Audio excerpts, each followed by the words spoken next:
O corpo plasmático do espírito. Extraído de As 7 Linhas da Umbanda. Psicografia de Rubens Saraceni. Adaptação dos comentários de Pai Benedito de Aruanda. O corpo plasmático plasmável permite a um espírito assumir conscientemente as mais variadas aparências, ou inconscientemente ser induzido a se prender numa aparência em nada parecida com a humana. No astral negativo, é muito comum encontrarmos espíritos devedores da lei maior ocultados em aparências bestiais de animais, como cães, cobras, morcegos, etc., ou então prisioneiros delas. O astral negativo são as trevas mais densas, onde verdadeiros reinos, há muito lá formados, acolhem espíritos de criminosos, homicidas, suicidas, infanticidas, genocidas, blasfemos, apóstatas, governantes inescrupulosos, traficantes, escravagistas, policiais assassinos, juízes ímprobos, advogados corruptores da lei, religiosos indignos, etc. Neste meio impera a lei do mais forte, do mais cruel.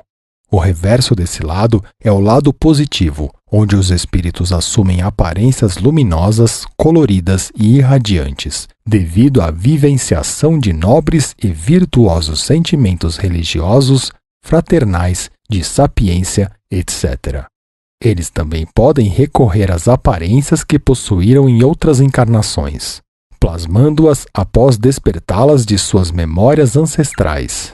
Enquanto encarnado, o espírito absorve o tempo todo irradiações energéticas do lado espiritual da vida. Quando desencarnado, o inverso ocorre e ele fica sujeito às irradiações energéticas do lado material.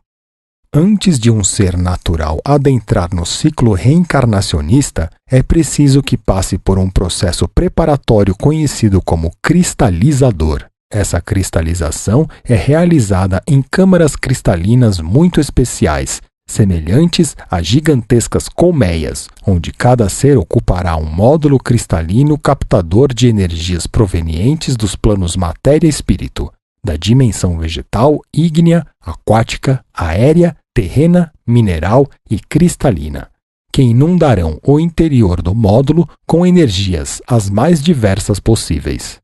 O mental do ser, ligado ao mental planetário, responsável pelo ciclo humano da evolução, é dotado de um magnetismo de padrão humano e começa a absorver as energias oriundas de diversas dimensões.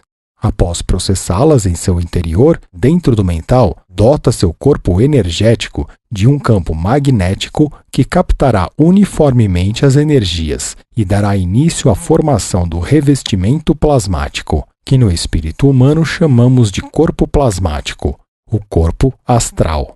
Uns o chamam com outros nomes, mas nós o chamamos assim por entendermos que esse revestimento é a cristalização de diferentes energias amalgamadas, cada uma numa certa quantidade, formando um envoltório que irá sustentar o corpo energético durante todo o ciclo reencarnacionista. Corpo energético é o corpo etérico.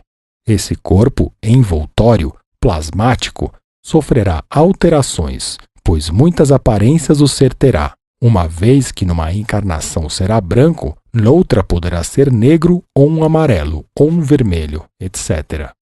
O corpo plasmático cristalizado dentro dos módulos cristalinos tem por função isolar o corpo energético e protegê-lo, impedindo que energias não afins penetrem ou sejam absorvidas, incorporando-se ao todo energético do ser, onde o incomodariam e o desestabilizariam.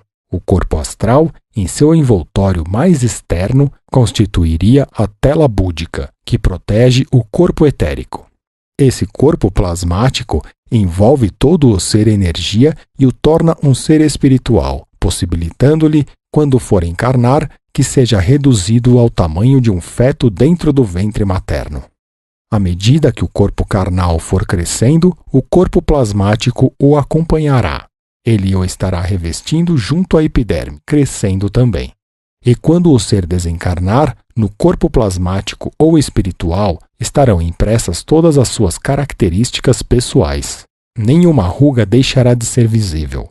Uma mancha na pele, pintas, verrugas, cicatrizes, etc. Ali, no corpo plasmático, estará presente.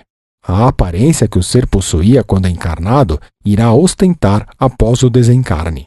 Esse corpo também estará apto a expressar todos os sentimentos do ser. E caso uma doença infecciosa tenha sido a causa do desencarne, então poderemos ver no corpo plasmático ou astral a causa mortis. Se a causa foi um tiro, facada ou acidente violento, nele estará visível. Se foi uma morte natural, o corpo não apresentará lesões visíveis. Também pode ocorrer deformações nesse corpo plasmático, caso o ser seja portador de doenças psíquicas. As doenças psíquicas canalizam as energias geradas através da vivenciação de sentimentos desequilibradores que tanto podem atrofiar quanto deformar os órgãos dos sentidos do corpo energético.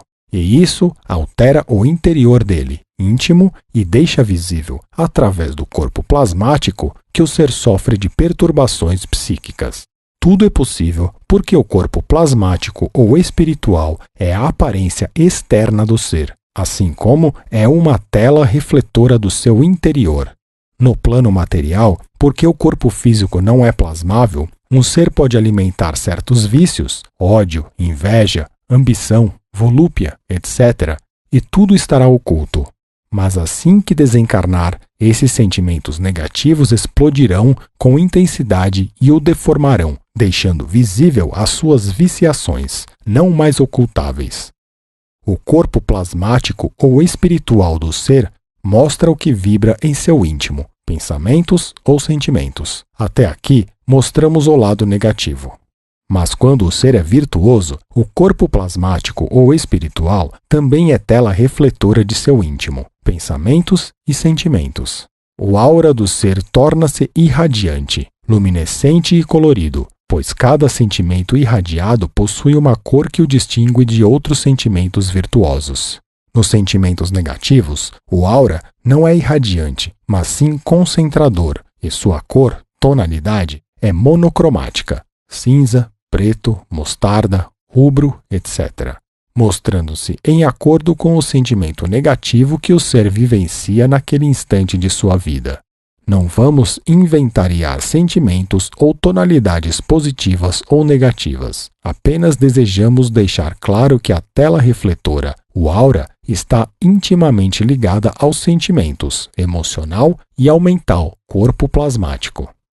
A tonalidade determina se o sentimento é positivo ou negativo e qual a sua intensidade. Já a aparência mostra o estado em que se encontra o mental, se positivo ou negativo, e o estado do corpo energético ao qual ele reveste externa e internamente. Esse corpo plasmático pode sofrer deformações acentuadas, mas caso o ser venha a ter suas faculdades mentais, psique, reequilibradas, ele, o corpo plasmático, também será regenerado e deixará de ostentar o que o ser já não vivencia em seu íntimo.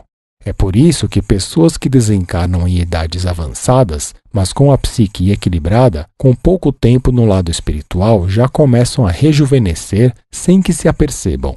Os sentimentos que vibram as predispõem a externarem a beleza interior, nobreza, virtuosismo. O inverso também ocorre, e acontece de pessoas jovens no plano material assumirem aparências de anciões porque sentiam-se velhas, cansadas ou incapazes de vivenciar a vida com jovialidade.